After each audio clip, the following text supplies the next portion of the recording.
어머니, 당신은 그 먼 나라를 알으십니까? 깊은 산림지대를 끼고 돌면 고요한 호수에 흰 물새 날고 좁은 들길에 야장미 열매 불거 멀리 노루새끼 마음 놓고 뛰어다니는 아무도 살지 않는 그 먼 나라를 알으십니까? 그 나라를 가실 때에는 부디 잊지 마세요. 나와 같이 그 나라에 가서 비둘기를 키웁시다. 어머니, 당신은 그 먼 나라를 알으십니까? 산비탈 넌지시 타고 내려오면 양지밭에 흰 염소 한가히 풀 뜯고 길 솟는 옥수수밭에 해는 저물어 먼 바다 물소리 구슬피 들려오는 아무도 살지 않는 그 먼 나라를 알으십니까? 어머니, 부디 잊지 마세요. 그때 우리는 어린 양을 몰고 돌아옵시다. 어머니, 당신은 그 먼 나라를 알으십니까? 5월 하늘에 비둘기 멀리 날고 오늘처럼 촐촐히 비가 내리면 꿩소리도 유난히 한가롭게 들리리다. 서리 까마귀 높이 날아 산국화 더욱 곱고 노란 은행잎이 한들한들 푸른 하늘에 날리는 가을이면 어머니 그 나라에서 양지밭 과수원에 꿀벌이 잉잉거릴 때 나와 함께 그 새빨간 능금을 똑 따지 않으렵니까? 그 먼 나라를 알으십니까? 신석정.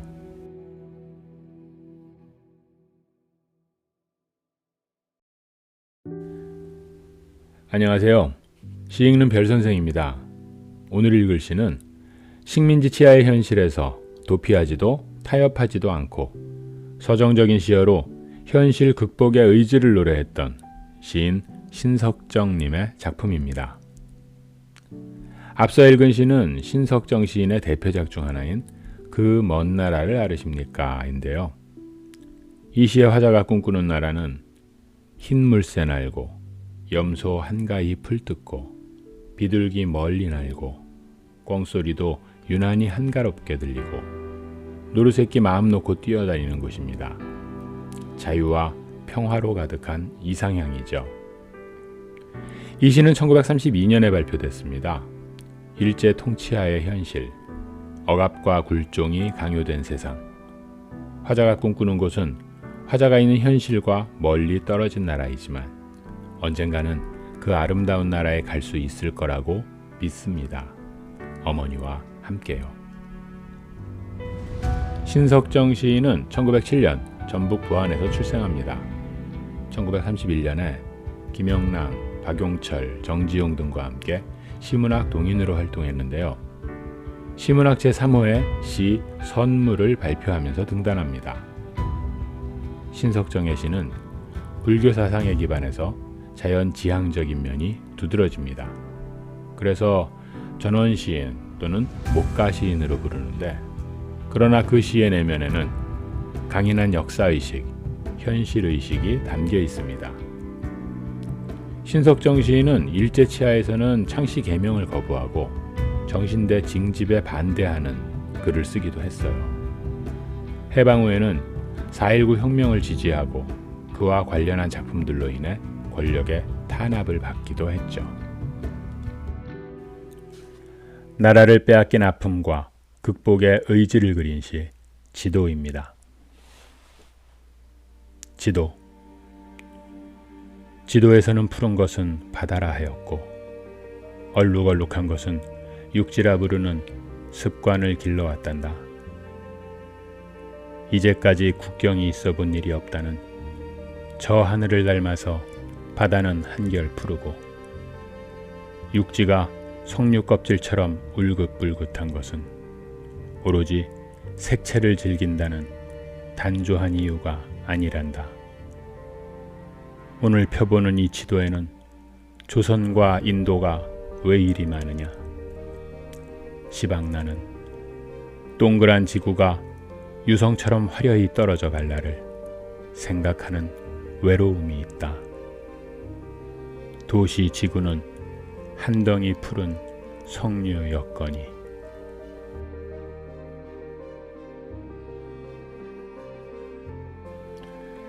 이 시에서 지도는 인간의 욕망이 만들어낸 갈등의 결과물입니다. 강한 자가 약한 자를 짓밟고 빼앗은 후에 지도에 선을 그어 경계를 만들고 자기 땅이라는 영역 표시로 색채를 입힌 거죠. 화자가 지도에서 발견한 조선과 인도는 침략자들에게 빼앗긴 나라들입니다. 약한 자의 서름을 공유하고 있죠. 동그랗고 푸른 지구. 화자는 약자가 강자에게 억눌리지 않는 근원적이고 평화로운 세계를 꿈꾸고 있습니다. 신석정 시인은 자신의 시세계를 이렇게 평가합니다. 일제의 소나기에 조국이 강점당하고 민족의 보전마저 위태로운 암흑 속에서 정치, 경제의 풍요한 배양토에 뿌리받지 못한 예술의 개활한 아예 엄두도 낼 수 없는 일이다. 이러한 일제의 야수적 탄압 밑에서 나의 문학 수업은 시작되었던 것이니 어찌 생각하면 한낱 사치스러운 일이었는지도 모른다. 일본어족에 고스란히 빨려들지 않으려고 안간힘을 부리던 처절한 운명을 작은아마 긍지로 돌리는데 인색할 필요는 없으리라 생각한다. 나의 첫 시집, 촛불에 담은 시편들은 모두 이런 어두운 상황 속에서 얻어진 것들이다. 간섭도 구속도 없는 순수한 세계에 대한 소망, 작은 짐승입니다. 작은 짐승. 나니와 나는 산에서 바다를 바라다보는 것이 좋았다. 밤나무, 소나무, 참나무, 느티나무. 다문다문 선 사이사이로 바다는 하늘보다 푸르렀다. 나니와 나는 작은 짐승처럼 앉아서 바다를 바라다보는 것이 좋았다. 짐승같이 말없이 앉아서, 바다같이 말없이 앉아서 바다를 바라다보는 것은 기쁜 일이었다. 나니와 내가 푸른 바다를 향하고 구름이 자꾸만 놓아가는 붉은 산호와 흰 대리석 층층계를 거닐며 물오리처럼 떠다니는 청자깃빛 섬을 어루만질 때 떨리는 심장같이 자지러지게 흩날리는 느티나무 잎새가 나니의 머리칼에 매달리는 것을 나는 보았다. 나니와 나는 역시 느티나무 아래서 말없이 앉아서 바다를 바라다보는 순하디 순한 작은 짐승이었다.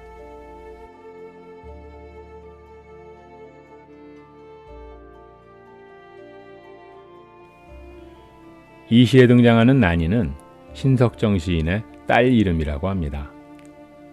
여기서 작은 짐승은 바다를 바라보는 나니와 나의 순수한 모습을 나타냅니다. 이 시의 모든 시행은 과거 시제로 진술되었죠. 나니와 내가 함께했던 순수함과 평화로움은 과거의 시간에 존재하기 때문이고 현실은 그렇지 못하다는 안타까움이 내재되어 있습니다. 이 시에 대한 신석정 시인의 설명입니다. 그때 나니는 아마 4살이 아니면 5살쯤 되었으리라. 나니는 나를 무척 따랐고 내 산책의 길에 언제나 나의 길동무가 되었다. 해질 무렵 소나무, 참나무가 서 있는 마을 뒷산은 내가 찾아가는 유일한 산책의 길이다.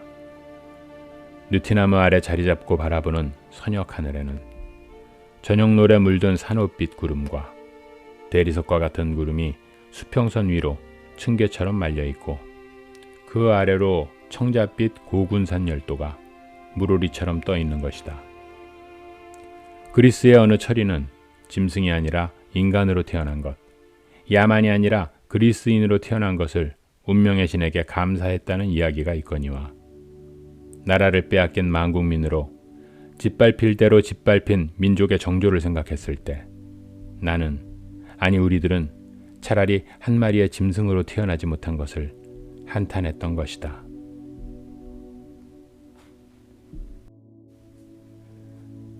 아직 촛불을 켤 때가 아닙니다. 읽으면서 오늘 마무리합니다.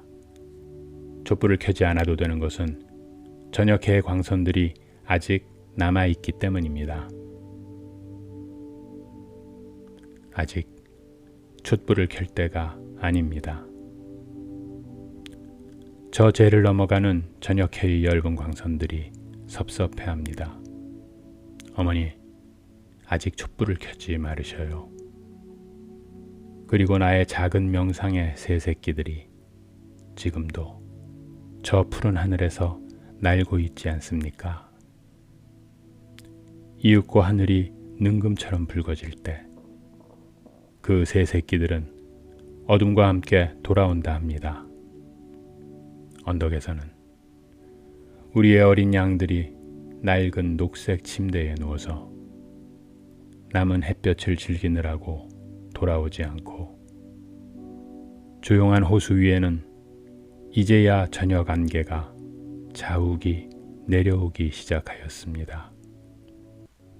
그러나 어머니, 아직 촛불을 켤 때가 아닙니다.